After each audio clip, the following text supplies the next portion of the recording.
Je crois que dans l'ensemble, le match a été plaisant. S'il vous plaît. Dans l'ensemble, le match a été très plaisant. Nous avons pris un but matinal. Et après, le deuxième a suivi. Et nous sommes rentrés en ce moment dans le match. Et nous avons pris le jeu à notre compte pour terminer la première mi-temps. Au retour des vestiaires, le discours a un peu changé dans les vestiaires et nous avons encore contenu durant un temps l'adversaire et nous avons eu aussi des occasions que nous n'avons pas pu concrétiser.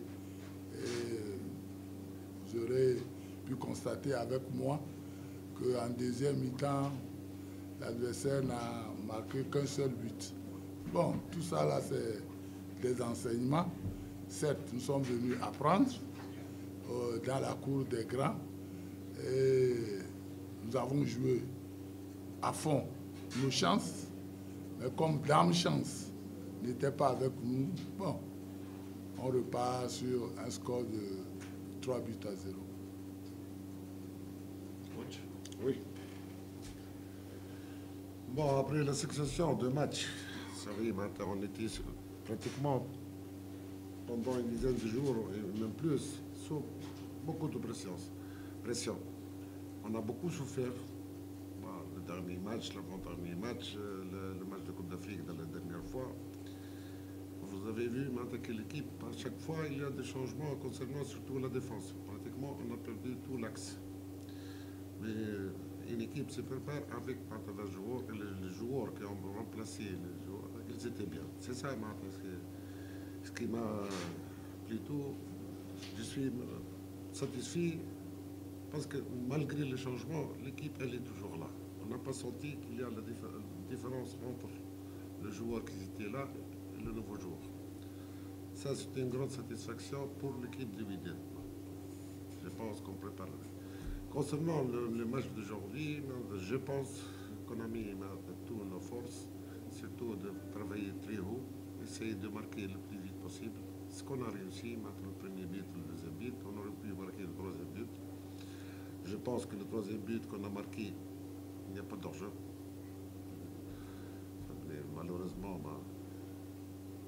c'est ça maintenant l'arbitrage, il faut accepter la décision de l'arbitrage. Et bien sûr, lorsqu'une équipe menait au score de 2-0, elle fait tout pour refaire surface. Ce qu'ils ont essayé après 2-0, il fallait être très solide en défense, protéger les cages, et attendre le bon moment parce qu'à la deuxième mi-temps, il fallait, pour être à l'abri, il fallait marquer le troisième but, ce qui a été fait. On aurait pu marquer d'autres, mais je pense que c'est un match plaisant, c'est un match où les deux équipes ont donné le meilleur d'eux-mêmes. C'est bien, et je pense que le public était ravi de voir un bon spectacle des deux côtés. Voilà. Je dirais que le WAC est une équipe dont nous avons appris d'elle depuis de longue date. Et c'est l'équipe détentrice de la Coupe. Et elle a remis la Coupe en jeu. Et elle doit être expéditive. Elle doit jouer à fond ses chances pour pouvoir conserver son trophée. Et je crois que le WAC, selon moi, n'est pas une petite équipe, ce n'est pas une équipe matinale, c'est une équipe, une vieille équipe qui a des potentialités. Vous avez dit hier dans votre conférence que si vous êtes là avec les grands, c'est que vous êtes grand. Est-ce que vous avez changé d'avis? Pourquoi je vais changer d'avis? Si je suis dans la cour des grands, c'est que moi aussi je suis grand. J'ai éliminé de grands clubs. Et c'est ce qui m'a fait venir ici. Ce n'est pas toutes les équipes qui éliminent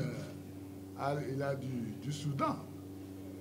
C'est une équipe habituée à la compétition. Si nous avons pu les éliminer, c'est que nous avons grandi et nous sommes grands. Félicitations. Merci. Bonne chance pour la suite. Alors, deux petites questions. Le coach de l'AS Togo et notre coach. D'accord. Alors, pour le coach de l'AS Togo, il y a eu une défaite à domicile devant le Valéa, aujourd'hui 3-0. Je voudrais bien savoir ce qui se passe au pays d'Adebayor. Pourquoi il y a un petit peu ce recul entre guillemets. Ça, c'est pour le coach de Valéa. Alors, pour l'AS Togo, alors pour notre Bonsati. Monsieur Bonsati, vous êtes le champion, enfin, Louis Dan est le champion en titre. Alors, est-ce que c'est rebelote? Bon, vous savez, nous avons repris véritablement le championnat il y a 2 ans. Parce que notre championnat était arrêté pour des raisons particulières. Et nous n'avons repris que après la formation du dernier bureau qui est en train de faire 2 ans. Et c'est à partir de là que nous nous sommes lancés et nous sommes là aujourd'hui. Simplement, c'est que le championnat a été arrêté pendant longtemps au Togo. Bon, pour votre question, c'est simple. Pour moi, c'est simple. J'ai répondu à cette question à maintes reprises. Moi, personnellement, j'ai toujours géré un match par match. Certainement, on veut gagner, certainement, on veut se placer haut, certainement, on cherche quelque chose pour nous faire plaisir au public. Faire le public. Mais on est en train d'avancer. Je pense que l'UNED, elle a beaucoup changé. On joue beaucoup offensif maintenant. Même contre Sandaos, là-bas, j'étais avec un moyen comme ça. On était bien, on a marqué un but. Donc maintenant, on gère la situation match par match et on verra par la suite. Et c'est tout maintenant après l'intersaison. S'il y aura de nouveaux joueurs, s'il n'y aura pas de joueurs. Mais je suis très content que malgré les absences, l'équipe elle est toujours là. Ok.